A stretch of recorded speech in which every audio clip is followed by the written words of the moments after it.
Smart Invest vous est présenté par eToro, la force du trading social.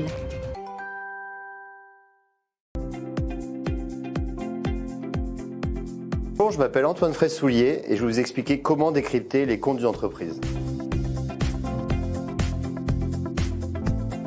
Pour décrypter les comptes d'une entreprise, il est très important de regarder notamment les indicateurs, comme le chiffre d'affaires par exemple, le chiffre d'affaires qui marque l'activité d'une entreprise. Il y a également le résultat net, bien évidemment, savoir si une entreprise est plutôt en bénéfice ou en perte.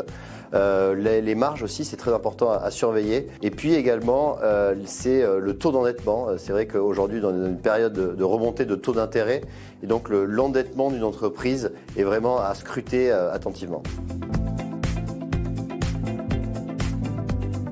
Eh bien non, on ne peut pas lire les comptes d'une société de la même manière. Tout va dépendre du secteur d'activité. Une société qui appartient au secteur automobile ne va pas être lue de la même manière qu'une société qui appartient au secteur bancaire ou technologique, par exemple. Dans le cas d'un secteur technologique, bon nombre de sociétés sont déficitaires, donc on va plutôt regarder les perspectives de croissance ou l'évolution du chiffre d'affaires.